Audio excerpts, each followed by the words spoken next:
Goeiemôre vriende, hier so op 19 Maart 2026, donderdag mag dit vir julle 'n grys dag wees. Mag julle sommer net bewus wees van die Here se liefde en sy teenwoordigheid en sy almag in julle lewe vandag. Kom ons raak dit so vir 'n wyle stil. Here, baie dankie vir die voorreg wat ons het om met U te mag praat, dat ons die voorreg mag hê om in U natuur te mag wees, dat ons die voorreg mag hê, Here, om te kan leef, dat ons kan beleef, dat ons ervarings het, dat ons herinneringe het. Here, baie dankie daarvoor, dat ons kan sien, kan hoor, kan proe, kan vat, kan loop. Here, daar is so ontsettend baie goed waarvoor ons kan dankbaar wees. Baie dankie daarvoor. Here, en ons kom bid ook in hierdie tyd, in die besonder vir die oorloë wat aan die gang is. Here, al die oorloë in die wêreld, ek wil vra vir U asseblief, Here, wees daar. Ek weet nie lekker hoe om vir U te vra nie. Ek weet U los die aarde baie keer, Here, dat die mense maar hulle besluite neem en U is by hulle, maar die mense neem die besluite, hulle is nie marionette nie. Here, in ons eie land, met die bende geweld en met al hierdie ou goed wat aangaan, kom vra ons maar net vir die Vader God, gee vir die mense wat U in beheer geplaas het, in die polisie, die weermagte en waar ook al, Here, gee vir hulle wysheid en gee vir hulle insig, Here. Ons kom dra dit maar net aan U op, ons kom dra dit, kom sit dit en plaas dit voor U, as ons God en Vader. Ons kom vra vir die Here, help ook ons as swakke mense in hierdie tye waarin ons is. Amen. Vriende, mag daar vir julle genade en vrede en oorvloed wees, omdat julle God ken, Jesus ken en die Heilige Gees ken. Vriende, ons gaan aan hier so by Timoteus. Julle weet in hierdie tyd dat 1 en 2 Timoteus en Titus die sogenaamde pastorale briewe van Paulus uitmaak. 1 Timoteus so 62 tot 64 na Christus geskrywe. Paulus skryf dit dan ook aan Timoteus, liewe vriende. Op daai stadium weet ons dan dat hier in hierdie gedeelte waar hy dan ook is daar baie heidene betrokke, vriende, en hy kom help dan net vir Timoteus en sê, vir my ou maat, ek wil 'n paar goed net vir jou sê en 'n paar goed vir jou help om in hierdie tyd ook goed te kan lewe tussen al hierdie onduidelikhede en valse leerstellings en goed wat daar dan ook is, kom sê hy vir hulle. Dan het ons so 'n bietjie gepraat oor gebed, ons het gepraat oor die ouderlinge in die gemeente, ek het dit bietjie gereframe, gesê, liewe vriende, eintlik is dit op ons almal van toepassing, né?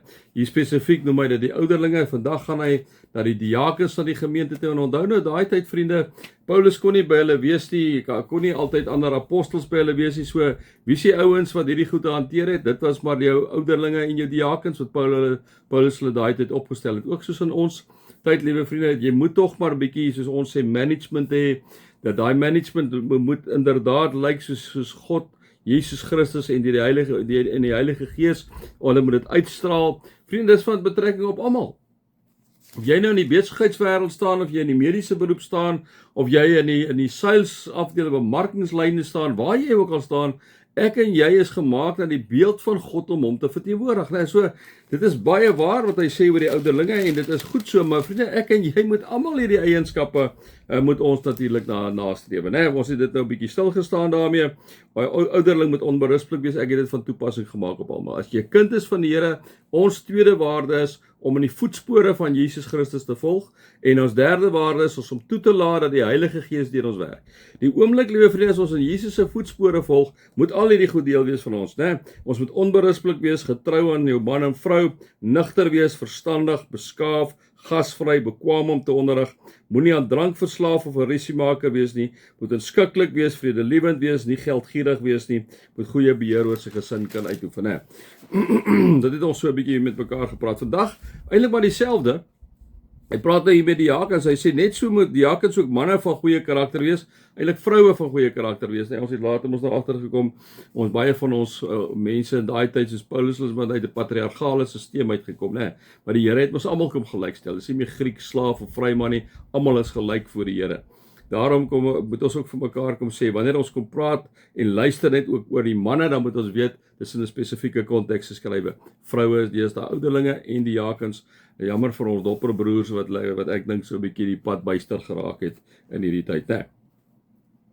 En dan staan daar so, hy sê, hierdie ouens, hierdie vrouens, hulle moet mense, mans en vrouens van goeie karakter wees. Weereens, ek sit dit op jou en my as disipel van die Here, as kind van die Here, wat in Jesus se voetspore volg, né? Hulle moenie uit twee monde praat nie, né? Jy moet altyd eerlik wees. Jy moenie hierso so 'n paadjie stap nie. Dit moet ou nie doen nie. Kom sê hy, né? Dis vir die diakens van toepassing, ouderlinge van toepassing, op elke kind van die Here van toepassing. Moenie uit twee monde praat nie.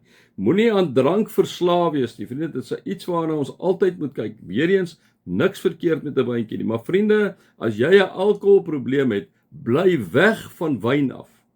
Waar jy ook al kom, as jy by 'n party is of wanneer jy by 'n geselligheid is, drink jou Coke, drink jou water as die Coke te veel suiker in het, hè. Drink zero Coke, wat ook al. Maar bly weg daarvan af. Want hy kom sê moenie jy aan drank verslaaf wees nie, want party van ons is in ons gene is dit daar dat ons baie makliker aan drank verslaaf kan raak. Bly weg van dit af.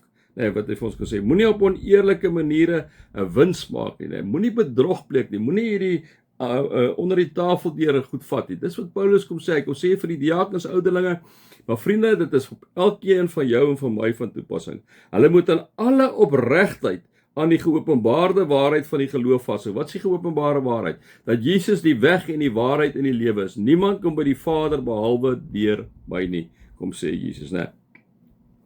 En dan sê hy nou maar net 'n bietjie meer formele goed wat hulle sê met 'n diaken.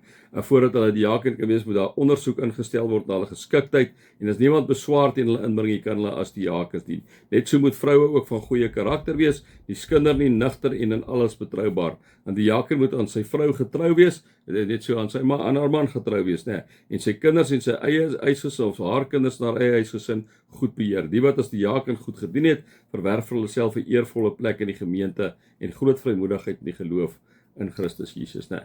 So dit wil ek net so van toepassing maak op kinders van die Here. Ons wat sê ons volg in die voetspore van Jesus Christus. Ons moet absoluut so lyk. Ons is almal inderdaad diakens, ouderlinge, predikante, waar ek en jy ook al is, want ons verteenwoordig die lewende God. Ons is geskape na sy beeld om te verteenwoordig, liewe vriende, in hierdie wêreld. Mag julle God se liefde ervaar, Jesus se genade ervaar en die Heilige Gees se teenwoordigheid ervaar. Amen.